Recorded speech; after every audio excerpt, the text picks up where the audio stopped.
Isto é sempre muito difícil e muito arrojado vir falar, ainda que da perspectiva, enfim, da filosofia, sobre uma área em que a pessoa não tem informação próxima. Se alguma informação tem, é mais próximo da matemática e não propriamente da física. De qualquer maneira, aquilo que eu preparei para esta conferência tinha como título Filosofia Física e Unidade da Ciência. Eu procurei que tivesse justamente a ver com a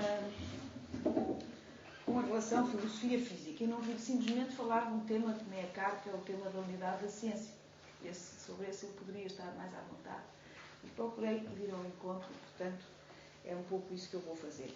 E a primeira observação que eu gostava de fazer é a seguinte, é que se nós olharmos hoje para a ciência, não vemos a ciência, vemos as ciências.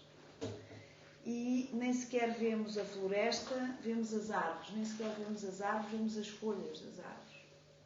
Ou seja, vemos as disciplinas, vemos as subdisciplinas, vemos as especialidades. Vemos uma poeira mais ou menos caótica de programas e projetos de investigação, apoiados financeiramente por decisores, também eles especializados. Atualmente há uma especialidade que é a Science Policy, onde saem, em princípio, os decisores que fazem financiamentos, em instituições nacionais ou internacionais, umas de caráter político, outras militar, outras empresarial. Penso que, não sei se estarão de acordo comigo, tudo isto pode estar à discussão, uma proposta para discussão. Penso que hoje, quando se olha para a ciência, é isto que se vê. Um conjunto de programas de investigação sobre os mais variados assuntos, cada um deles muito específico, uns internacionais, outros nacionais, todos eles com o seu financiamento maior ou menor neste sistema. Trata-se de uma situação recente que teve a sua origem no século XIX e a sua máxima potenciação no século XX. A título meramente indicativo, nos Estados Unidos, a National Science Foundation repertoriava na década de 40 do século XX 54 disciplinas científicas, ainda na década de 40.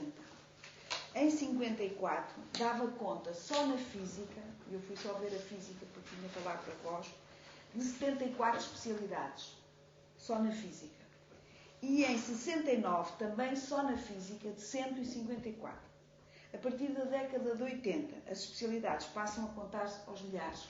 Portanto, é um fenómeno relativamente recente. Uma situação explosiva, cujos efeitos se fazem sentir a diversos níveis da ciência contemporânea, nomeadamente nas suas formas institucionais, nas suas estruturas de organização, na sua capacidade heurística e na sua dimensão cultural. O balanço crítico desta situação está feito há bastante tempo. Por exemplo, Ortega Gasset, nos anos 30, embora não vivesse ainda esta situação que nós vivemos hoje, sentia já, essa é, aliás, a característica dos pensadores, dos grandes pensadores, é sentirem antes dos outros, sentia já a situação e denunciou de uma forma muito feroz, penso que é o texto mais feroz que eu conheço, pelo menos, sobre aquilo que ele chamava o barbárie do especialismo, da especialização. Dizia ele, de antes os homens podiam facilmente dividir-se em dois grupos, os ignorantes e os sábios. Mais ou menos sábios ou mais ou menos ignorantes. Mas o especialista não pode ser subsumido nem por nenhuma destas duas categorias. Não é um sábio porque ignora tudo que não entra na sua especialidade. Mas também não é um ignorante porque conhece muito bem a sua pequenina parcela do universo. Temos que dizer que é um sábio ignorante, coisa extremamente grave, pois significa que é um senhor que se comportará em todas as questões que ignora, não como um ignorante, mas com toda a petulância de quem, na sua especialidade, é um sábio.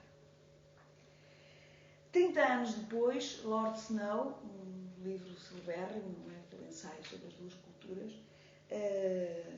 tinha também, precisamente 30 anos depois, em 59, considerou como uma evidência a ruptura entre as ciências naturais e as ciências humanas.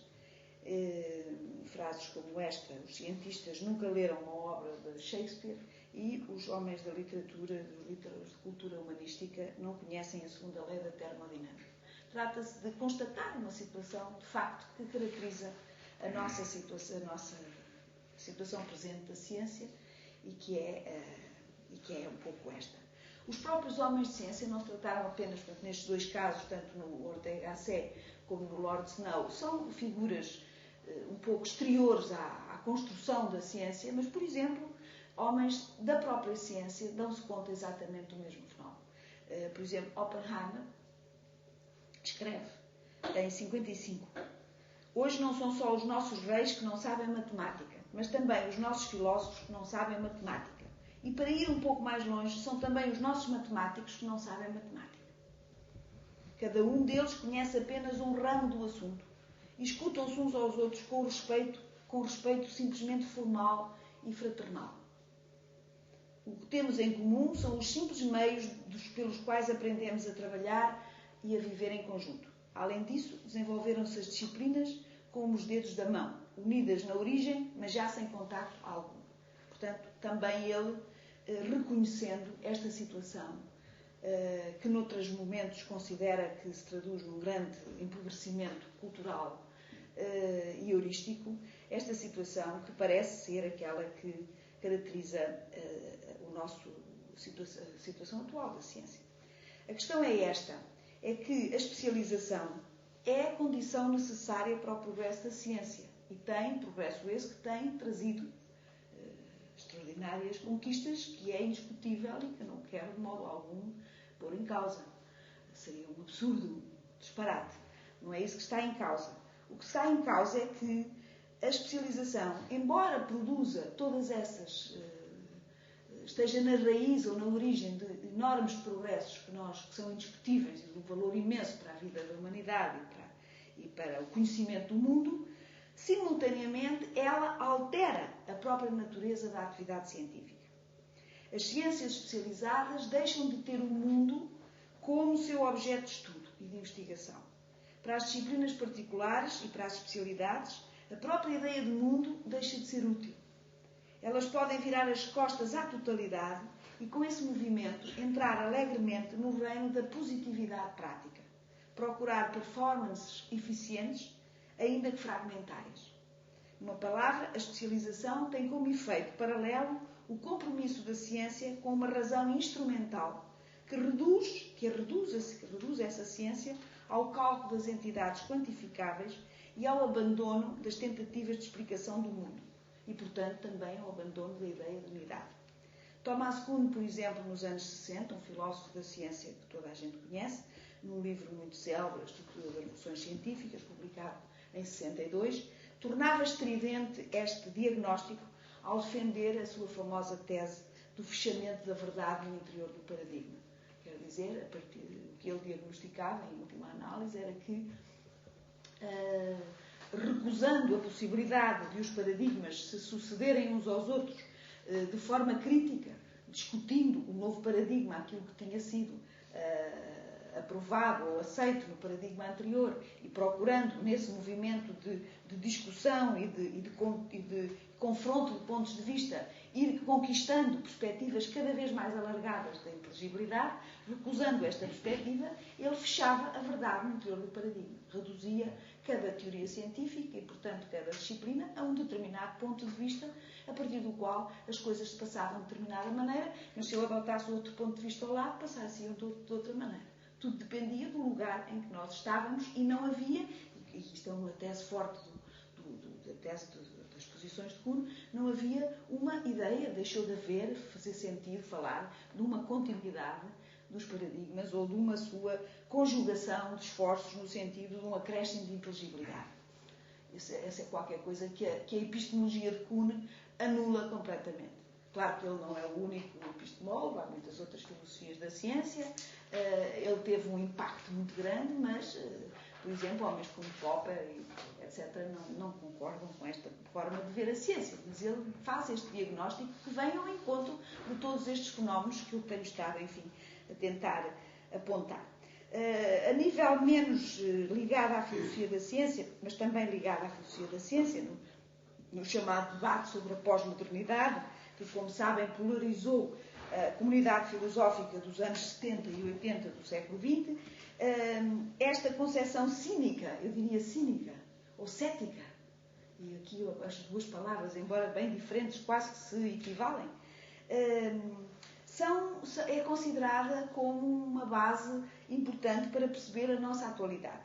Homens como Lyotard ou como Habermas, mesmo situados em pontos diferentes do debate da pós-modernidade, concordam que, a partir da Segunda Guerra Mundial, a ciência passou a definir-se como uma atividade orientada, não tanto pelo desejo de verdade, mas pela sua capacidade de produção de resultados práticos imediatamente aplicáveis na esfera política, militar ou económica, ou seja, a ciência deixou de se legitimar pela procura, que essa é sempre unitária da verdade, e passou a procurar a proliferação fragmentária dos seus efeitos e das suas aplicações técnicas. O que tem como efeito colateral, mas decisivo, a colocação da ciência na dependência dos financiamentos provenientes das atividades intervencionistas do poder político e económico, que também, a partir deste momento, começam a intervir na ciência de uma forma inaudita. Basta lembrar a revolução a reforma da Universidade de Humboldt, toda a política que vigorou no começo do século XIX, em 1810, e que está na base da grande ciência alemã, por exemplo, do século XIX, não é? Essa política era o Humboldt dizia qualquer coisa deste género. O Estado paga a ciência, mas são os homens de ciência que sabem aquilo que devem fazer e quais as suas prioridades. Hoje, como sabem, a situação é completamente inversa. Como dizia Jean Burger, a atitude dos poderes políticos e económicos em relação à ciência deixou de ser o laissez-faire para passar a ser o faire-faire.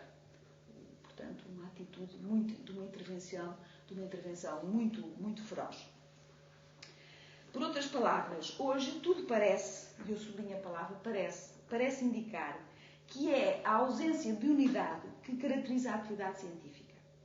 Podíamos quase dizer que, e há quem diga, à medida que a ciência evolui, ela vai perdendo a sua primitiva unidade e, quanto mais desenvolvida ela é, mais especializada.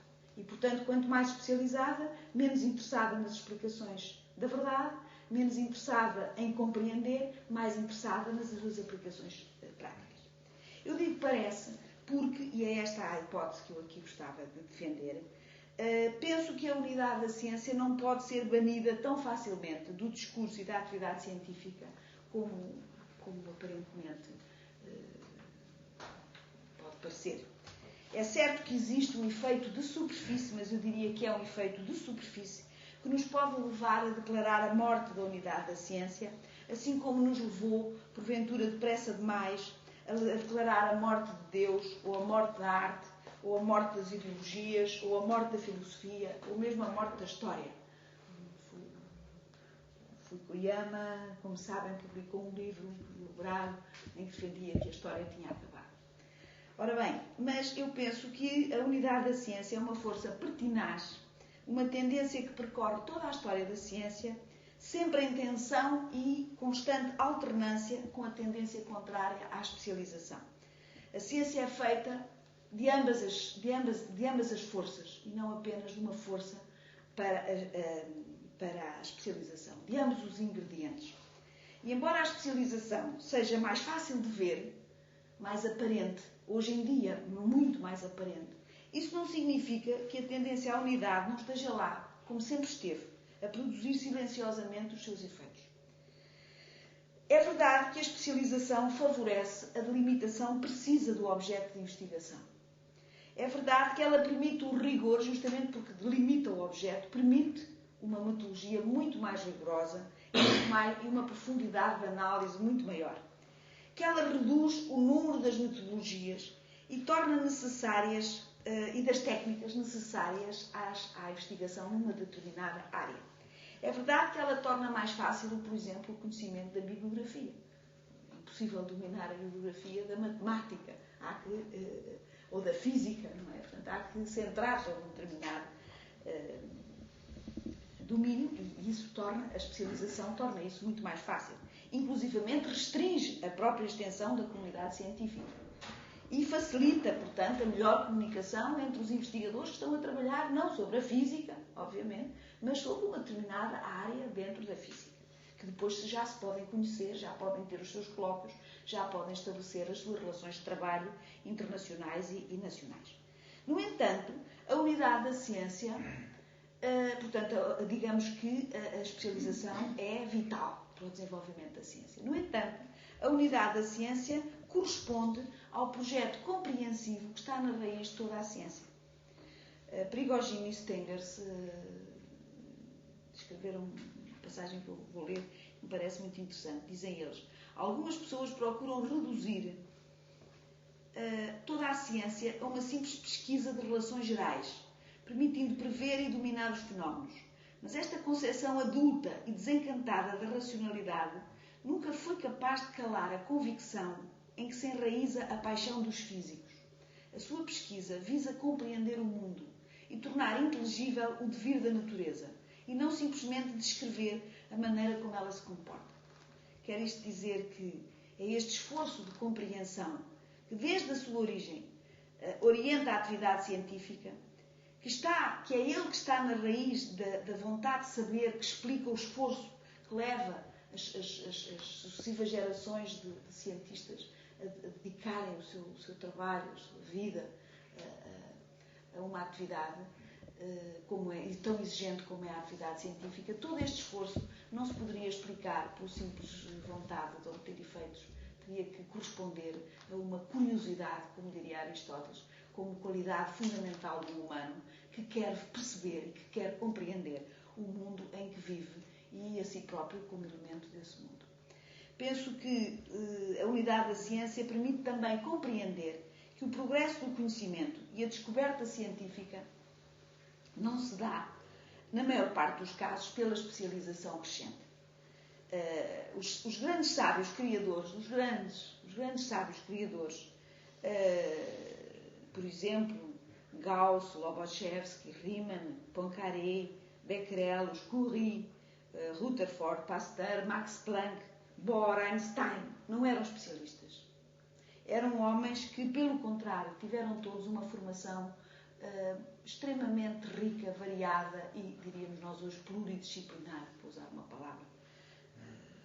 Eles não, na altura, a palavra, mas todos eles tiveram uma formação no velho trívio e no velho quadrívio, nas disciplinas das humanidades e nas disciplinas dos conhecimentos do quadrívio, dos conhecimentos quantificáveis, que desde a Idade Média, e de forma prudente e parcimoniosa, os colégios jesuítas e os frades oratórios e as escolas dos jansenistas vinham oferecendo como forma de formação das elites, tanto em termos científicos como literários, etc. Se olharmos com cuidado, estes homens tinham esta formação, não tinham uma formação especializada.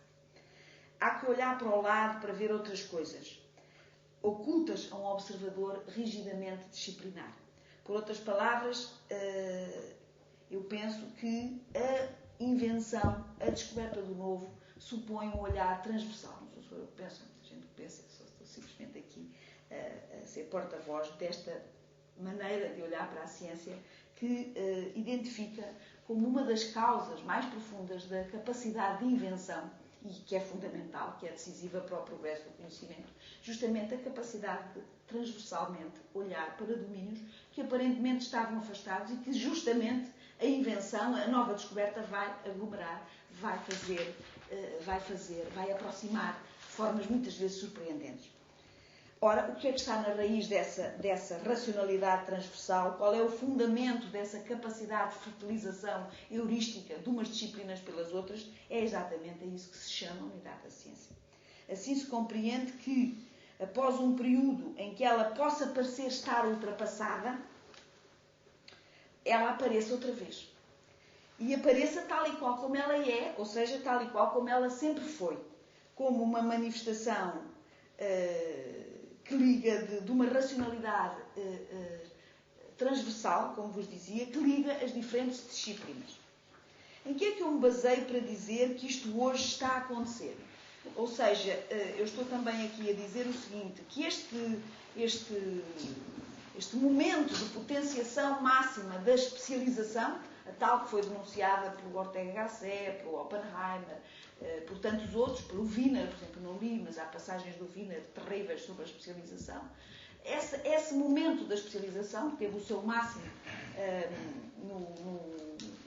nas primeiras décadas e até, digamos, até aos anos 70, 80 do século XX, eu penso que nas 2 últimas décadas do século XX começaram a aparecer sinais, ao contrário, começaram a aparecer sinais que podem ser lidos como o ressurgimento da tal tendência à unidade das ciências, que nunca teria estado morta, do meu ponto de vista, mas que teria estado, digamos, num dos tais períodos de refluxo, mas que agora ela está novamente a regressar.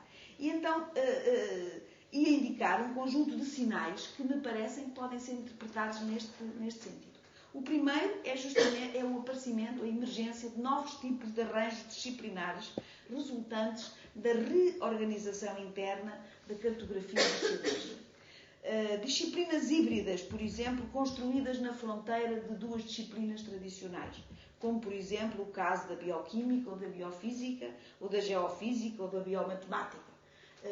Surpreendentemente, disciplinas que pertenciam a áreas que estavam afastadas naquilo que era a cartografia clássica dos saberes, por exemplo, a moda positivista, de repente aparecem em confluência, em articulação, e dessa articulação resulta uma novidade e um proveito muito grande.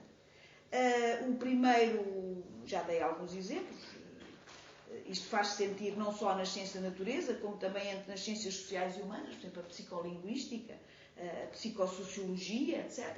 E seria um exemplo de ciências deste tipo.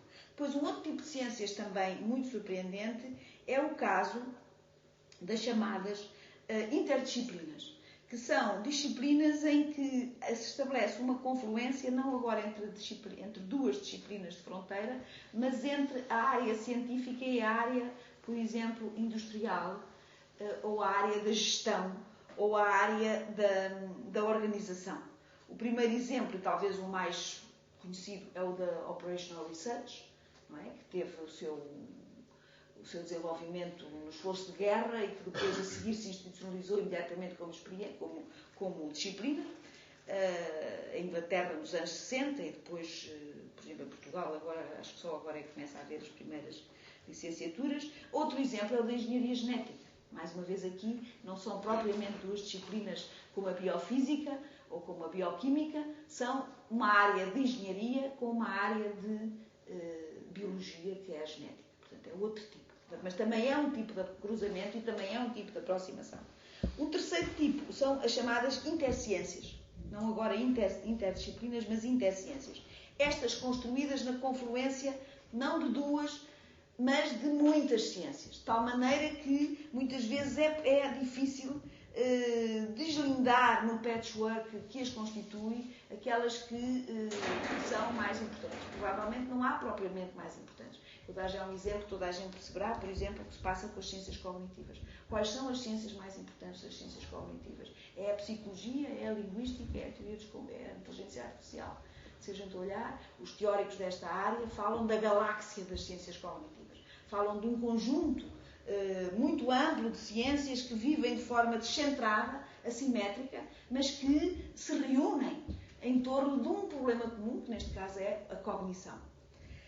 O segundo sinal, portanto, o primeiro sinal seria este aparecimento deste tipo híbrido de disciplinas, de cruzamento de áreas que até aqui nunca tinham sido cruzadas, seria, ou pelo menos eu leio, como um sinal desse ressurgimento da unidade da ciência. O segundo sinal seria o apelo à interdisciplinaridade que se faz sentir nas 3 últimas décadas do século XX. A palavra interdisciplinaridade apareceu em maio de 68, reivindicada pelos estudantes, mas depois ela traduzia já qualquer coisa que estava a acontecer, não apenas ao nível das universidades, mas ao nível das práticas científicas.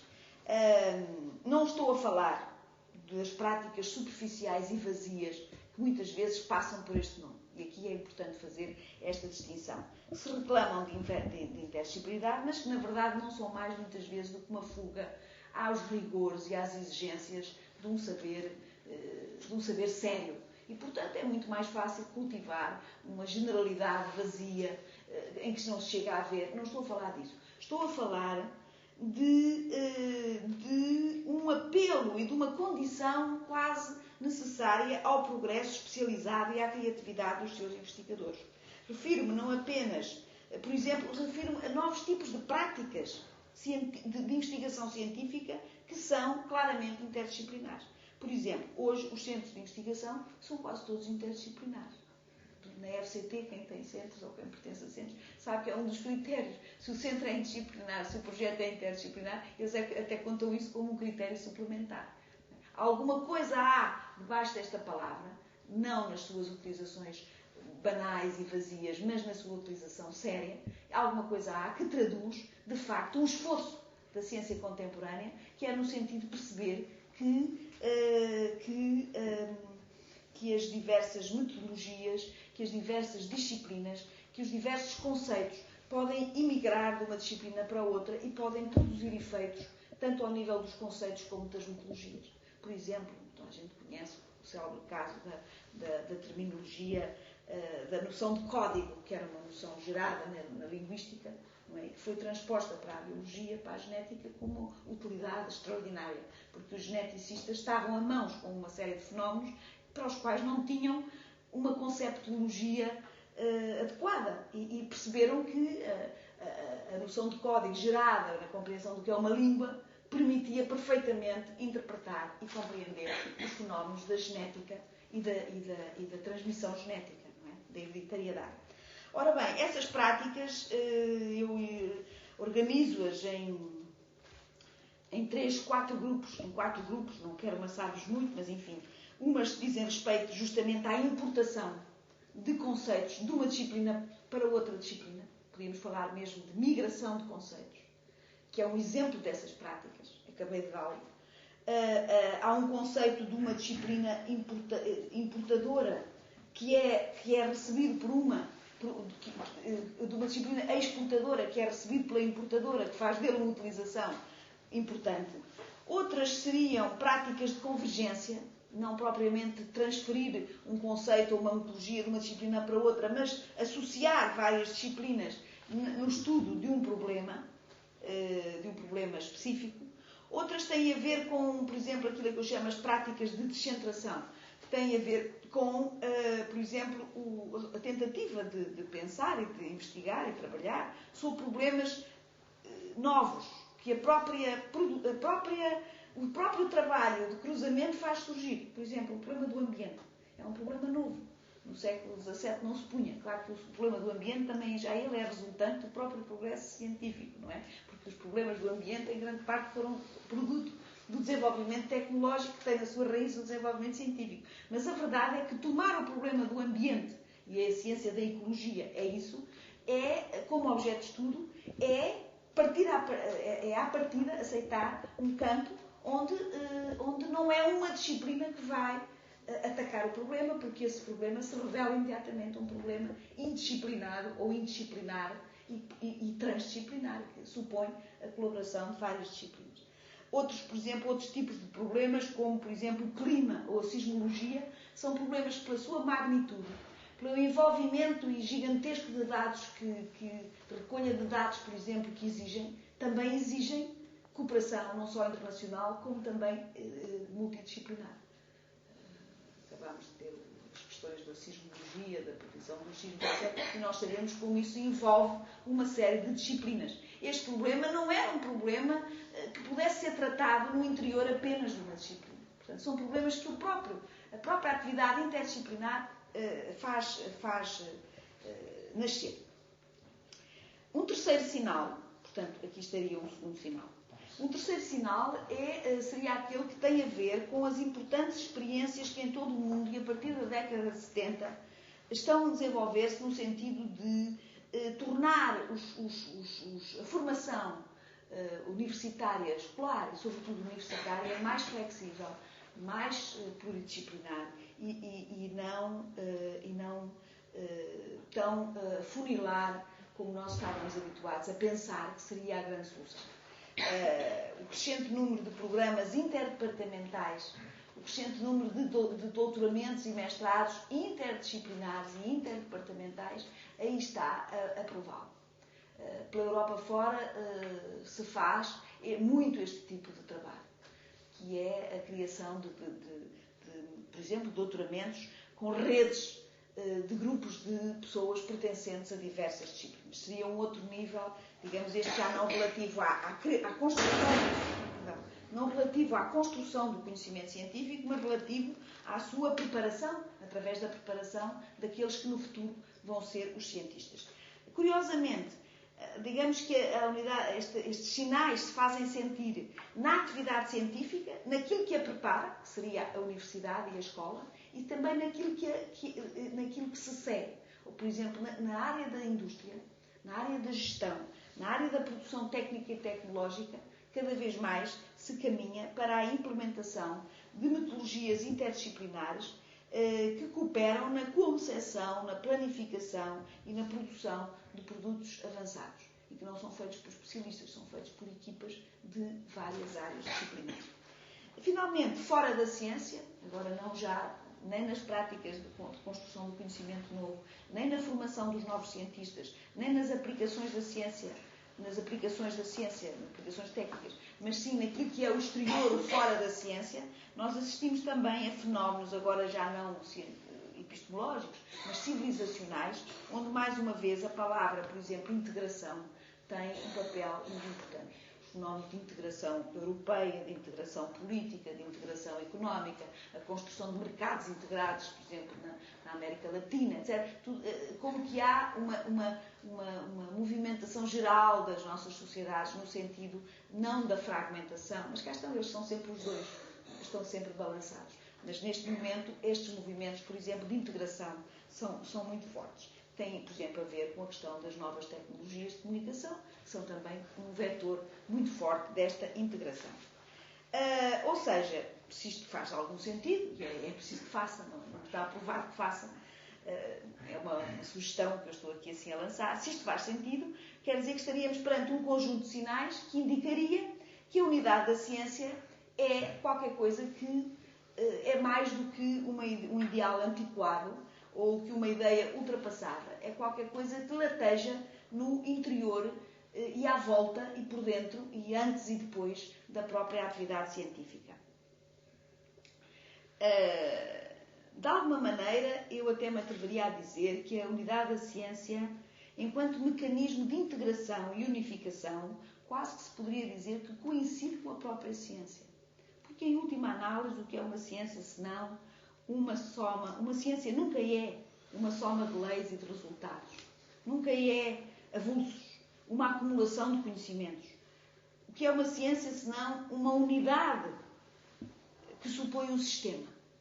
Ou seja, os diversos enunciados que constituem o corpo de uma determinada disciplina não podem estar ali assim soltos e desgarrados uns dos outros. Eles devem organizar-se, devem unificar-se em torno de proposições mais gerais, que são as leis, ou ainda mais gerais, que são as teorias. E essa articulação das observações, das regularidades, dos fenómenos, em mecanismos ou em dispositivos cada vez mais unificadores, seria já ela mesma, no próprio tecido científico, uma manifestação da unidade da ciência. E, nesse sentido, quase se poderia dizer que a unidade da ciência é a tarefa cognitiva da própria ciência. Ou seja, que significa conhecer o mundo se não identificar similaridades e formular leis universais capazes de fornecer uma descrição mínima desse mundo, ou seja, uma descrição unificada. Então, não era de estranhar que a unidade da ciência lá estivesse. Ora bem, agora a pergunta que eu gostava de colocar é assim: e em termos conceptuais, o que é que se pode entender por unidade da ciência? A que níveis é que ela pode ser pensada e quais os mecanismos que a desencadeiam? Em que estruturas ela se materializa? Eu propunha que começássemos por aquilo que eu chamo configurações da unidade da ciência e que, no fundo, são simplesmente isto: aquelas formas materiais pelas quais a unidade da ciência tem sido e continua a ser perseguida.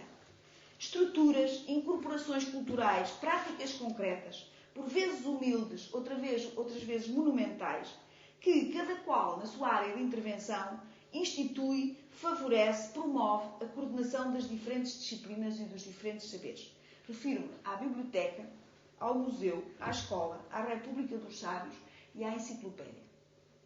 Ou seja, a um conjunto de instituições que dão corpo à coerência sistemática do conhecimento. Cada um persegue, mais ou menos intensamente, a ideia de unidade da ciência, procurando realizá-la dia após dia no seu campo próprio de competências.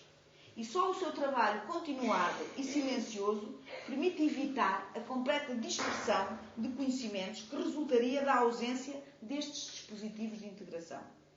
Nascidas em simultâneo, numa situação histórica específica, quando a descoberta e a acumulação do conhecimento justificou a sua invenção, a história destas configurações corre em paralelo ao longo da história da ciência.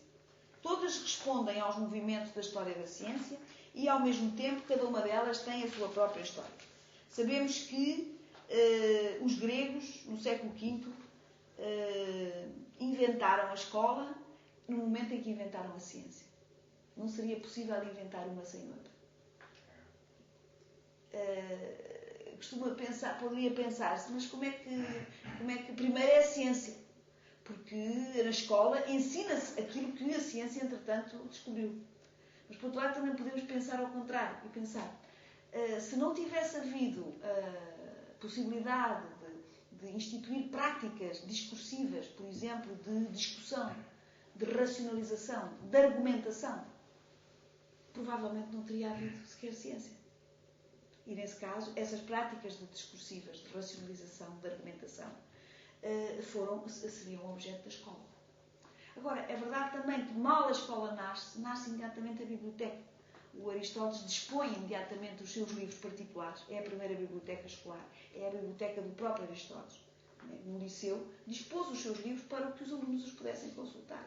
E imediatamente se sente que a ciência não funciona se não houver uma comunidade que se reúne numa escola, que andava reunida nas ruas de Atenas solta, que de repente é reunida numa escola, não é?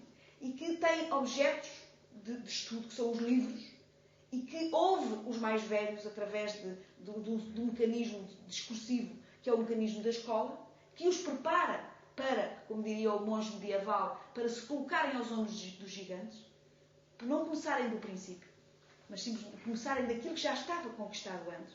Isso é uma determinação fundamental do conhecimento científico. Hoje um jovem com 25 anos sabe mais física do que sabia o Newton. Não é?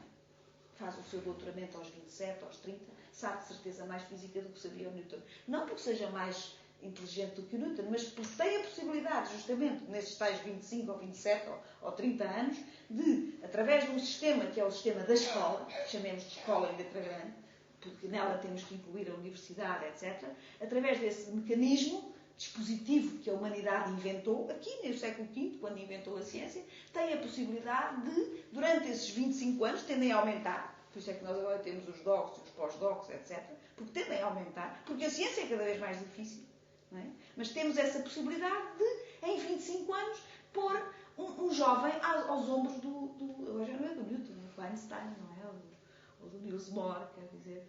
Ou seja, fazê-lo percorrer rapidamente, de forma sintética, mas eficiente, aquilo que foi o longo percurso da própria construção do conhecimento. E sem isso não haveria ciência.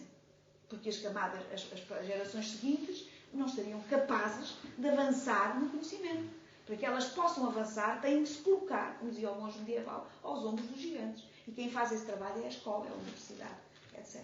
Se o faz mal, depois paga as suas consequências. Não é? A gente também sabe isso. E se o faz bem, como fizeram, por exemplo, como Humboldt preparou as coisas em 1810, sai um leque extraordinário de investigadores que produz efeitos maravilhosos, como foi o caso da Universidade Alemã no século XIX. Não é? Pronto, esta é uma relação. Agora, esta comunidade de sábios que se prepara na escola e que resulta da própria escola e que constrói ela a ciência, ela constrói a partir daquilo que os anteriores, que os que já morreram, construíram. E esses que já morreram não vão à escola dar aulas, mas vão aos seus livros. E, portanto, os livros falam por eles. É o terceiro mundo do Popper. Não é? E se esse terceiro mundo, como diz o Popper, desaparecesse, não é? As consequências seriam terríveis, não é? Porque justamente nós voltaríamos atrás. Portanto, compreendem como é que eu posso dizer, uma ideia aparentemente bizarra, que a biblioteca, chamemos biblioteca ao conjunto de todos os livros, a biblioteca é uma condição da unidade da ciência. É o único sítio do mundo, aliás, não há uma biblioteca universal. Há várias bibliotecas em vários sítios, mas eu posso imaginar uma biblioteca que reúne todas as bibliotecas. De alguma maneira, neste momento, estamos a aproximar vertiginosamente disso através da internet. Uma vez que a internet tem essa capacidade de reunir online, o que ainda estamos muito longe disso. Mas podemos imaginar essa figura e podemos compreender como nessa figura da biblioteca universal estariam presentes os esforços cognitivos que a humanidade produziu. E aqueles que lá não estão foram os que se perderam. Não é? O célebre tratado do Aristarco de Samos sobre o mundo, esse não está lá. Porque se ele lá tivesse estado, como sabem melhor que eu, se ele lá tivesse estado, o Copérnico escusava de ter sofrido o que sofreu para vir depois, quase 2000 anos depois, defender as mesmas teorias, não é? As mesmas teses. Isso perdeu-se mesmo. E quando se perde é irrevogável. É por isso que a queima do livro e a noite de cristal não são senão horrores, terrores maiores da razão. São afrontas à razão. Mais do que crimes contra a humanidade, são afrontas à razão.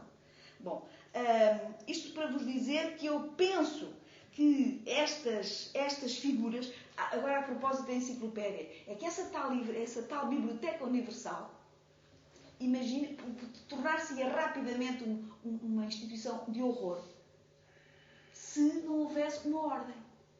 E quem dá essa ordem é a biblioteca. Se calhar conhecem um texto famoso do Jorge Luís Borges sobre os horrores da Biblioteca Universal. A perdição, o labirinto. Quer dizer, nós teríamos, para entrar nessa biblioteca, temos que ser guiados por uma ordem, que sistematize, que diga aqui é história, ali é matemática, ali é física, nesta prateleira é física quântica. E essa ordem é aqui simbolizada pela palavra enciclopédia, que significa justamente o círculo perfeito dos conhecimentos e a sua cartografia no interior de um espaço. Ou seja, estas configurações, enquanto diferentes procedimentos de produção do conhecimento que aspiram ao mesmo objetivo, estabelecem entre si relações de interdependência e complementaridade e criam as condições no interior das quais a ciência se produz. Elas estão lá silenciosamente, quase não se veem, mas eu atrever-me a defender aqui convosco que elas estão lá a construir uma espécie de substrato, de subsolo, a partir do qual, que simultaneamente conglomera e unifica os conhecimentos e, ao mesmo tempo, cria condições para o seu desenvolvimento. Como poderia uma biblioteca existir sem a comunidade dos investigadores que produzem os livros, as revistas, os papers, as cartas, os documentos que a biblioteca guarda? A biblioteca não podia existir sem a comunidade dos cientistas. Mas, por outro lado, a comunidade dos cientistas também não podia existir sem a biblioteca, porque senão só teriam acesso àquilo que os seus colegas do lado dizem. Ora, eles têm que ter acesso aos grandes pensadores, às grandes obras do passado e às grandes obras do presente. Bom, como poderia uma biblioteca existir sem a sua tradução metonímica nas páginas de uma enciclopédia? Enquanto apresentação ordenada do conhecimento, a biblioteca transformar-se-ia sem ela num labirinto de horror. Um horror que tornaria impossível a própria ideia de escola e a própria ideia de aprendizagem. E como seria possível ler uma simples entrada numa biblioteca, numa enciclopédia ou num livro, ou um livro, sem ter ido à escola? Portanto, as tais 5 configurações, escola, museu, biblioteca, estariam como que articuladas numa teia muito espessa. Aparentemente elas cumprem outras funções. Podemos dizer que são repositórios de não sei quê. As pessoas vão ao museu para levar os filhos porque não têm que os aturar durante o fim de semana e levam-os ao museu. E, portanto, pode-se pensar que o museu serve para levar as crianças a passar o fim de semana, umas horas. Olha, vamos ver os dinossauros e tal. Mas o museu não foi inventado para isso. Aliás, o museu, como sabem, nasceu em paralelo com a escola, com a biblioteca, em Alexandria. O Teofrasto era discípulo do Aristóteles e o que ele fez foi transplantar para Alexandria, através do Demétrios de Falero, transplantar o ideal aristotélico da ciência cooperativa, que é uma ciência que implica a biblioteca, a comunidade dos sábios e o Instituto de Investigação, que era o museu. E aí surgem as primeiras enciclopédias também, claro, porque as pessoas que organizam a biblioteca tinham 700 mil volumes, tinham que produzir listas ordenadas daquilo. Tinham que começar a catalogar, tinham que começar a seriar, tinham que começar a ordenar o saber. Não se limitavam a meter para lá nas prateleiras, porque depois tornava-se inútil. Não servia para nada, compreende? Portanto, penso que é bonito pensar que a humanidade inventou, que a ciência resulta também, não apenas do género individual, mas da existência destas instituições que cumprem outras funções simultaneamente, mas que também cumprem estas. O museu foi inventado, museu vem da palavra musa, significa inspiração, e em Alexandria o museu era o lugar das musas, era o lugar da produção do novo. Era o primeiro instituto de investigação do mundo. Lá se reuniram os sábios, que o Demétrio Falero, que o Ptolomeu mandou vir e pagou com o dinheiro da coroa do faraó, que ele era, o Ptolomeu, Soter, não é? Segundo a inspiração aristotélica, porque os sábios têm que ter relações entre si, têm que conversar e têm que ter à sua disposição laboratórios, como é que se diz, museus, onde estão os exemplares das espécies e onde elas podem ser trabalhadas, não apenas como lugares de coisas mortas, mas como lugares que podem produzir o novo. Bom, eu não vou alargar mais sobre isto, só dizer-vos que não haveria ciência, se chamar a atenção para isto, eu penso que não haveria ciência sem estas instituições. Não basta haver homens geniais que produzam ideias novas. Isto não existe. Essa ideia de que o sábio sozinho, num sítio qualquer, numa torre de marfim, produz coisas novas, não faz sentido. Pode acontecer uma vez, mas não acontece muitas. Não acontece porque o sábio só vai produzir coisas novas se conhecer as antigas. Porque nem sequer são novas. Hoje, se puser um jovem fora da escola a estudar física, aquilo que ele vai descobrir, se for muito inteligente e começar a descobrir muita coisa, já está tudo descoberto. Portanto, a ciência também depende destas estruturas. E eu penso que não haveria ciência sem estas estruturas. E estas estruturas não só são a condição material da existência da ciência, como simultaneamente são figuras da sua unidade, da sua articulação. Porque na biblioteca estão todas as ciências. Na Biblioteca Universal estão todas as ciências ao lado umas das outras. E a enciclopédia organiza esses saberes por entradas organizadas segundo critérios que são os critérios muito próximos da organização das comunidades científicas. E as escolas vivem das bibliotecas, ou as bibliotecas vivem das escolas, e as comunidades científicas produzem a atualização das bibliotecas, enriquecendo constantemente os seus patrimónios, com artigos, etc, etc.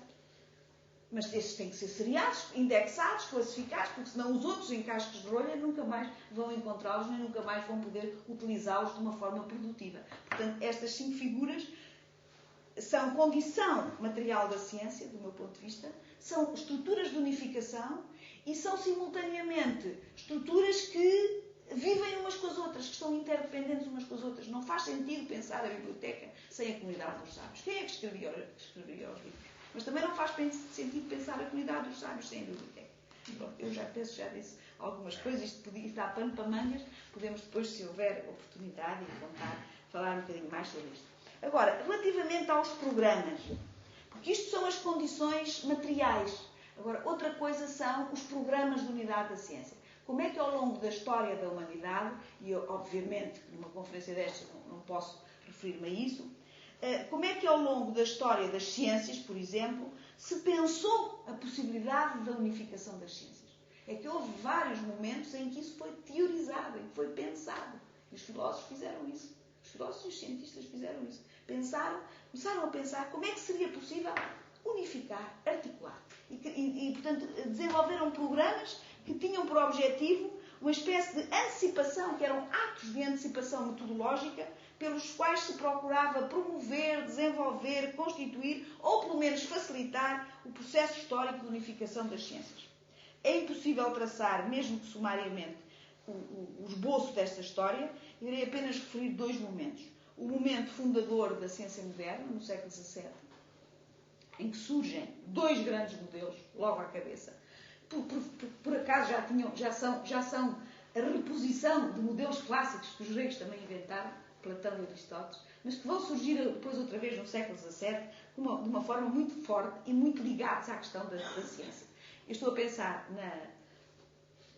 no projeto baconiano da Instauratio Magna e no projeto de Descartes e Leibniz da Mathesis Universalis. Num caso, o caso de Bacon, é a física que é o modelo da unidade da ciência. E no outro caso, de Leibniz e Descartes, é a matemática. Para Bacon, a primazia é dada à física. E, de alguma maneira, a física como ciência da natureza. A física no sentido que tinha na altura, que tinha para o Galileu, que tinha para aquela gente toda. A verdade é que eles são os pais da física. Não é? Portanto, eles também já sabiam o que era a física.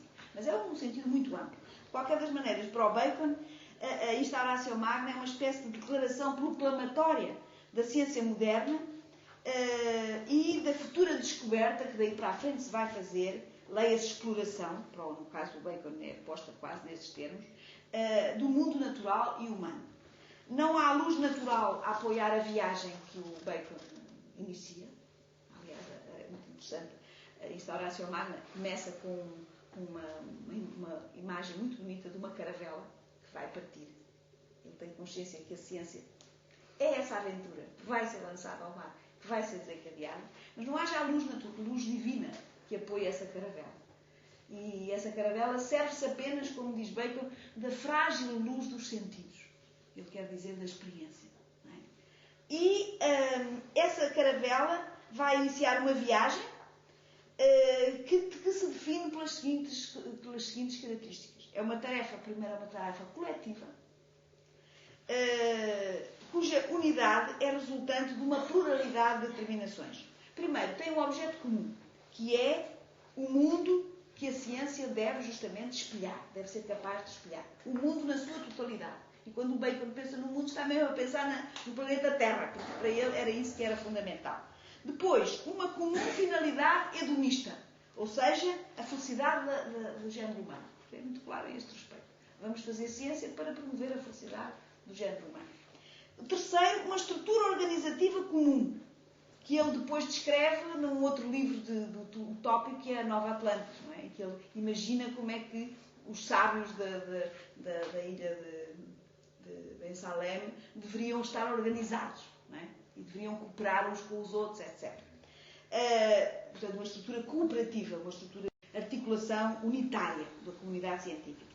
Depois, finalmente, a última e mais importante, provavelmente, a existência de uma lógica de investigação, do método, que é o método indutivo, ou seja, o método experimental, aquilo que mais tarde se chamará o método experimental, que é o recurso à experiência, os tais sentidos, frágeis sentidos. E a física é o modelo deste tipo de saber, que tem sempre este suporte metodológico na indução, na lógica da indução. Pelo contrário, o modelo da matésis, defendido pelo Leibniz e pelo Descartes, embora diferentes, agora seria o tema de outra conversa. Podia fazer outra conferência sobre a diferença entre a concepção leibniziana e cartesiana da matésis, que são muito finas as diferenças, mas agora vou só referir em geral. Em geral, a ideia da matésis universalis é a constituição de uma ciência totalmente formalizada, única e universal, isenta de erro, dúvida e incerteza, que reunisse todo o conhecimento humano de forma integrativa, não por acumulação aditiva, mas por um processo de dedução e engendramento lógico, a partir de um conjunto de categorias primordiais, conceitos puros ou termos primitivos. Quer dizer, este ideal da matésis, naquilo que é comum aos dois autores, tem dois elementos fundamentais. Dois postulados fundamentais. O primeiro é de que a realidade pode ser totalmente apreendida pela razão. É aqui que nasce o iluminismo. É neste ideal da matésis. E o segundo é que a matemática é a chave, é o modelo e é o método para essa inteligibilidade. Portanto, este modelo da ciência do Descartes e do Leibniz não tem nada a ver com o modelo da física proposto pelo Bacon, que tem a física como base. Em Bacon nós partimos das informações dos sentidos e não podemos passar sem elas. Aqui nós temos que partir, segundo Descartes, daquilo que é evidente, das evidências subjetivamente constituídas. No caso do Leibniz já não é assim. Temos que partir de postulados e construir demonstrações rigorosas através de um sistema simbólico, mas em ambos os casos nós temos uma estrutura que é uma estrutura dedutiva, em vez de ser uma estrutura indutiva, em que os sentidos não têm nenhum lugar. Não é? E, como sabem, estão aqui na raiz a diferença entre a matemática e a física. Posso só fazer aqui uma? Fundamentalmente são duas linhas, uma que vem de Platão e outra que vem de Aristóteles. Sim, a da matemática de Platão e a da indutiva de Aristóteles. Embora, curiosamente, como sabe, o Aristóteles estivesse condenado à indução. Porque, como homem da lógica que ele era, ele dizia uma coisa que também é muito verdade e que vai atravessar com uma angústia profunda a física. Que é a física e as ciências que utilizam o método experimental. Que é o facto de que nós, exatamente porque procedemos a partir da observação de alguns casos, que são sempre meia dúzia deles, nunca podemos ter garantia absoluta nas conclusões. Pelo contrário, se nós partimos de princípios, axiomas evidentes, e daí deduzirmos conclusões, podemos tirar conclusões que têm toda a segurança dos próprios princípios. E porque o Aristóteles era um lógico e estudou a dedução, não é? A dedução, não aceitava a indução. Ou melhor, ele dizia, é uma forma sobre a qual não se chega à verdade. Mas o que o Bacon vem dizer é justamente, por isso é que ele escreve um novo órgão. O Aristóteles tinha escrito o órgão e ele escreve um novo órgão. Órgão significa instrumento. Vejam como é bonito olhar para as palavras com cuidado. No Aristóteles era o instrumento das ciências, era a dedução. Embora ele fosse um naturalista e tivesse, mas tinha que, como lógico, tinha que condenar o método. E, no fundo, o que o Bacon vai fazer no século XVII, portanto, 2000 anos depois, é dizer, bom, mas não há outra solução, nós temos mesmo que partir daqui. Por isso é que o barco vai à aventura. Ao passo que a metáfora do Aristóteles para a ciência nunca seria um barco à aventura. Seria qualquer coisa que tinha um princípio sólido e, portanto, garantias de verdade e que não estaria agora na possibilidade de poder discutir a própria verdade daquilo que instituía. Não é? E, pelo contrário, o Bacon aceita, e a física constitui-se por isso, aceita começar precariamente, mas ir começando. Não é? Medindo as distâncias entre as estrelas, pensando que elas eram circulares as órbitas dos planetas, depois o Kepler acha que afinal talvez possam ser elípticas e como é que ele chega a essa é uma coisa fascinante, não é? E pronto, e depois afinal já não são circulares, são elípticas e depois vão-se corrigindo e vai havendo todo um processo que é a tal viagem do barco, numa casca de nós, mas que vai constituindo verdade, apesar de tudo. Compreende? No Aristóteles não era nada disto. E o que o Leibniz e o Descartes queriam também não era nada disto. Era uma ciência com os seus fundamentos seguros. Ora bem, no princípio do século XX, nós vamos reencontrar, era um segundo momento, portanto não posso fazer a história, há muitos outros programas de unidade da ciência, que atravessam a história da ciência, a história da cultura, a história da filosofia. Eu não vou referir, vou só referir, como vos disse, e só referir, sem estudar, estes dois do século XVII e agora no século XX. Curiosamente, no início do século XX, nas primeiras décadas do século XX, encontramos a mesma oposição, ou reencontramos a mesma oposição, entre programas que visam a matemática, que tomam a matemática como modelo, e aqueles que tomam a física. No caso, de um lado, temos um movimento que vem da renovação da lógica, e que é um movimento cujo primeiro inspirador é justamente o Leibniz, e que depois vai ser continuado no século XIX, por exemplo, com Morgan e com Boole, mas que no início do século XX sofre um grande impulso com os trabalhos de Frege, Russell e Whitehead. Estes trabalhos, este conjunto de tarefas e de programas de investigação vai definir um quadro conceptual que se propõe resolver os problemas levantados pela teoria dos conjuntos de Cantor e dar assim à lógica matemática, à matemática ligada com a lógica, há aqui um matematicismo logicista, ou um logicismo matematicista, que a espessura necessária à sua constituição como fundamento das ciências. O que está por trás ainda é o velho sonho da Mathese Universalis, embora já numa fase diferente do desenvolvimento. Do outro lado, é o movimento do neopositivismo, do Círculo de Viena, que toma a física novamente como modelo e que vai dizer o seguinte, muito simplesmente, é que A física é a ciência exemplar, na medida em que todas as ciências devem constituir-se como ela, como sistema de enunciados experimentalmente testáveis. E a física tem isto que as outras disciplinas não têm. A física, quem diz física, diz todas as ciências que utilizam esta metodologia. E a física é aquela que todas as outras podem reduzir. Portanto, do lado do neopositivismo, duas afirmações muito importantes. Primeiro, a física é a ciência exemplar na medida em que nela os enunciados são experimentalmente testáveis. E, portanto, todas as outras devem seguir este exemplo. Primeira afirmação. Segunda afirmação.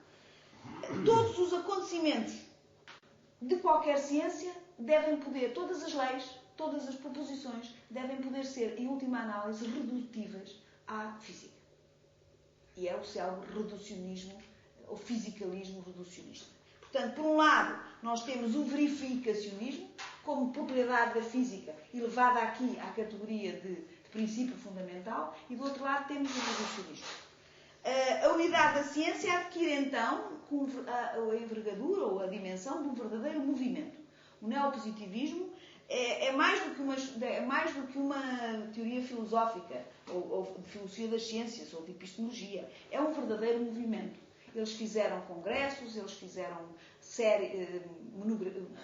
coleções de livros, eles fizeram uma revista celebérrima, que é a revista Erkenntnis, eles fizeram uma série de... constituíram um instituto, que é o Instituto da Ciência Unificada, e publicaram uma obra, curiosamente, que se chama Encyclopedia of Unified Science, na qual eles se propunham justamente reunir os trabalhos da ciência unificada. Unificar a ciência como reduzindo à física. Compreende? Ora bem, do lado do matematicismo, toda a gente sabe, são conhecidas as dificuldades que este programa de Russell e Whitehead enfrentou. Tanto no que diz respeito aos paradoxos do Russell, que ele depois veio a descobrir, como no que diz respeito depois à questão do teorema da incompletude do Gödel, que vem, de alguma maneira, dar uma machadada neste projeto logicista e matematicista, que era o de, por exemplo, o de Frege, não é verdade? Bom, do lado da física, do fisicalismo, do neopositivismo, sabemos também que este projeto fisicalista de redução à física sofreu inúmeras críticas e revelou inúmeras dificuldades. Poder-se-á, de facto, considerar a química como um ramo da física? Há um artigo muito célebre do Mário Bunge que ele faz essa pergunta. Is chemistry a branch of physics? Os fisicalistas diziam que sim, que seria possível. Poderão as propriedades químicas do hidrogênio ser descritas em termos puramente físicos? Será o princípio darwiniano da seleção natural um princípio físico? Isto supunha isso. A posição fisicalista supunha isto. Supunha que todas as leis e teorias podiam ser reduzidas à física. E, portanto, também, por exemplo, a seleção natural teria de ser um princípio físico. Será legítimo procurar vencer a barreira entre o mundo vivo e o mundo não vivo através de reduzindo o vivo ao não vivo? Prolongando a controvérsia do século XIX entre mecanicistas que aceitam a redução dos fenómenos vitais às leis da física e da química e vitalistas que reclamam a necessidade de recorrer a um princípio vital organísmico não redutível justamente às leis da física e da química, perguntar-se-á se não haverá sempre um resíduo biológico para lá de todas as reduções físico-químicas. E todos estes problemas se vão somando e vão mostrando a dificuldade de um programa reducionista. No entanto, é verdade que o fisicalismo como projeto continua a ter ainda hoje importantes formulações. Por exemplo, neste momento, no contexto das ciências cognitivas, o debate entre reducionistas e não reducionistas coloca-se nestes termos.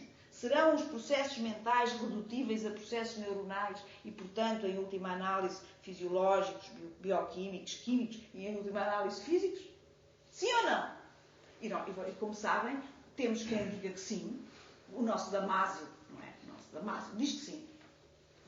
É um dos reducionistas, é um dos que considera, ele, por exemplo, como o Daniel Dennett, que é um grande nome da filosofia justamente desta questão das ciências cognitivas, consideram que, sim senhora, é possível essa redução, e o que ele anda a trabalhar é nisso, mas há os não reducionistas, como o Jerry Feder ou o John Searle, que dizem que não.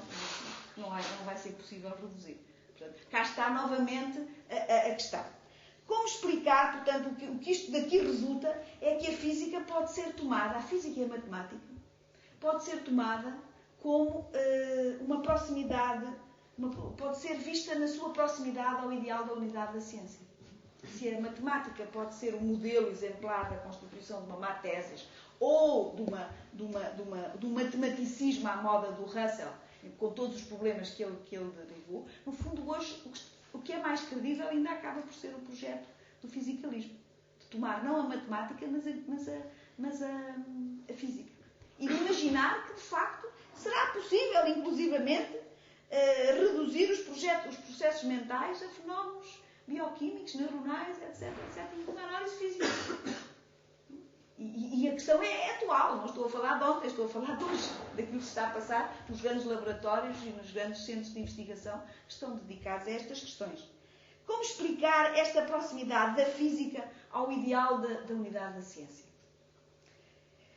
E eu penso que a questão talvez seja esta, é que a física é talvez a ciência que melhor encarna o destino unitário da ciência, no seu conjunto.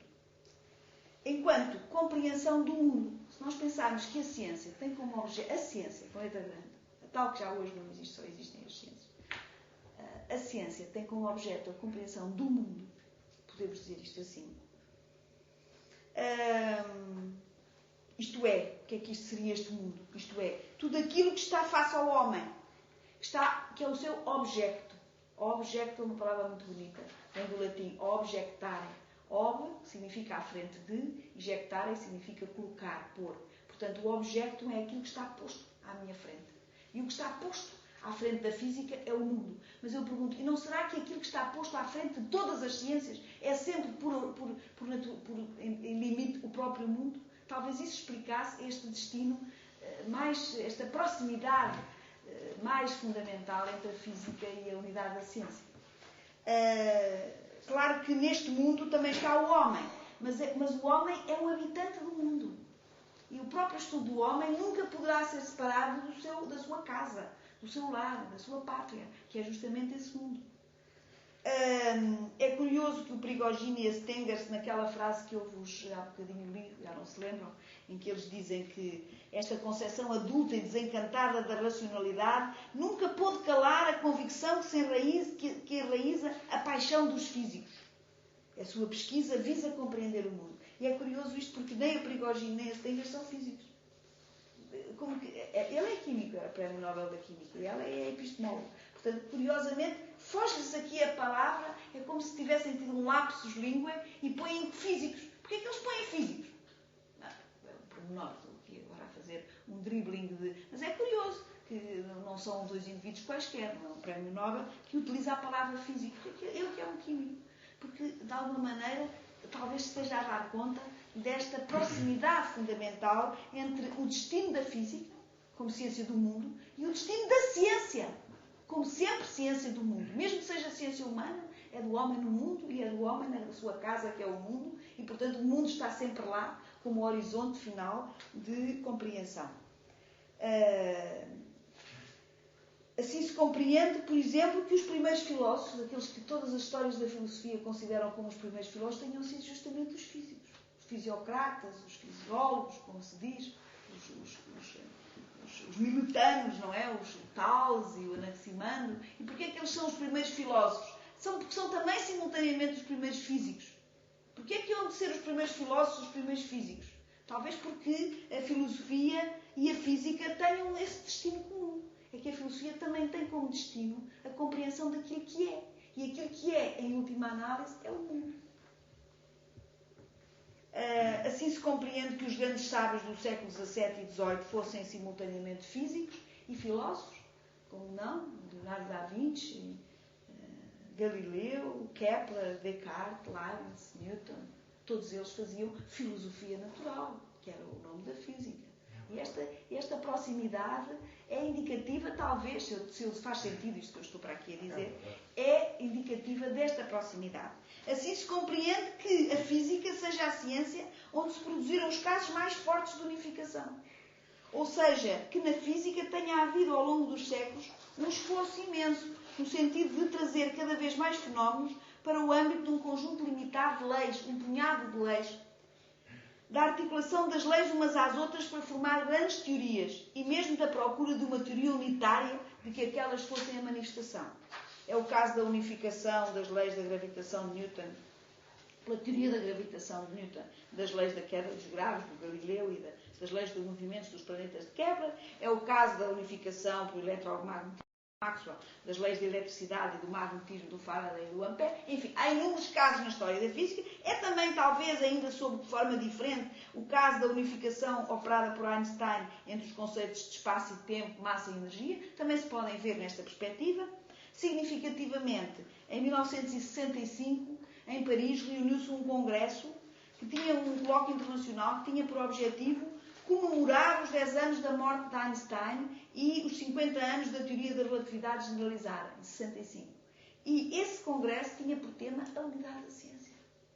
E isso, quem quiser comprar o livro existe aí, eu tenho em casa, um livro acessível, tem lá o Bonset, o Heisenberg, o de Broglie, o Walton, o Kedrov, etc., pronunciando-se sobre qual é o tema? É a unidade da ciência, não é outro qualquer.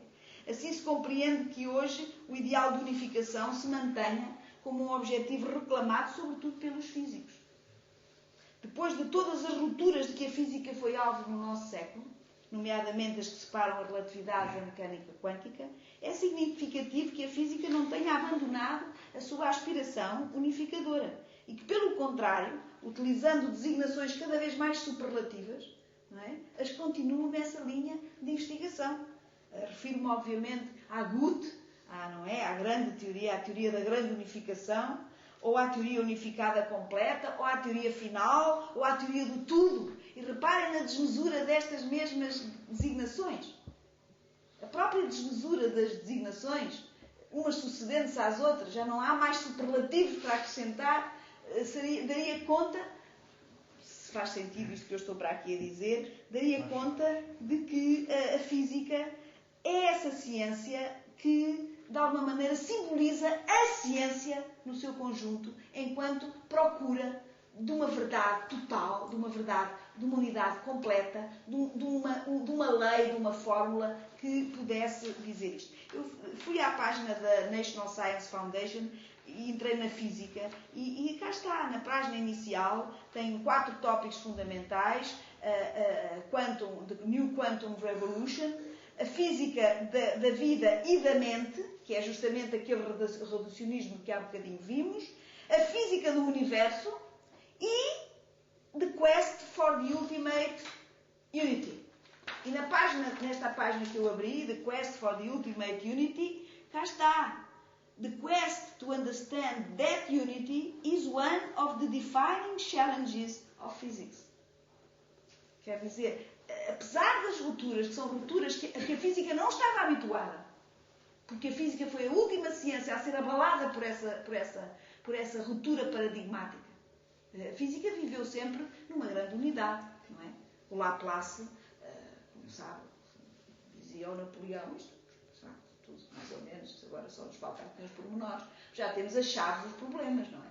E surpreendentemente, os problemas vieram-se a tornar muito mais complicados, não é? Muito mais, afinal de contas, muito mais complexos e muito mais abissais do que o nosso amigo Laplace, se hoje fosse vivo, poderia imaginar. Ora, o que é de alguma maneira, como observadora externa, não posso deixar de olhar com grande admiração e com grande quase emoção para esse esforço unificador que continua a orientar a investigação em física. Para essa capacidade de, face às suas próprias rupturas internas, a que esta ciência nunca esteve sujeita, porque foi aquela que mais se aguentou, até a matemática, não é? Sofreu rupturas terríveis com as geometrias não-euclidianas, e as grandes rupturas da física são do século XX, não são do século XIX, como foram as rupturas da matemática, não é? Perante essas rupturas, a física responde não pela desistência de compreender, não pela entrega à pura eficiência dos tecnólogos, com certeza que há muitos que se entregam a isso apenas, mas cá está, no lugar matricial, em lugares matriciais simbólicos da própria ciência, ela continua à procura de uma compreensão superior, o mesmo é dizer, de uma unidade mais elevada. Digamos que se desde os gregos o homem faz ciência, é sempre, em última análise, para compreender o mundo em que vive e compreender-se como habitante desse mundo. É por essa razão também que o homem faz filosofia, faz religião, faz literatura e faz arte. Ora, o que está em causa é, em todos os casos, a sua relação com um mesmo e único mundo. Um mundo que é um sistema coerente. As partes que o compõem não estão isoladas umas das outras, nem agrupadas em diversos submundos independentes. O nosso mundo não é um pluriverso, é um universo. Só tem um verso. Um verso quer dizer uma face. Um mundo que é estruturado, dotado de regularidades, invariâncias, similaridades e simetrias. Ou seja, um mundo que não é um caos, mas que é um cosmos. E talvez aqui resida neste destino comum, digamos, neste destino comum de enfrentamento do mundo como universo e como cosmos, resida essa proximidade inquietante que a física manifestou e que hoje manifesta ainda, quase solitariamente, no panorama de muitas outras ciências que já desistiram, ou que aparentemente desistiram. Eu penso que elas não desistiram. É uma questão de tempo, mas neste momento é a física que interpreta essa vontade unitária ao lado de uma filosofia que também, em alguns casos, também já desistiu da unidade, já declarou a morte de Deus, a morte da verdade, a morte inclusivamente a própria morte da filosofia. Pronto, é um bocadinho isto que eu tinha para vos dizer.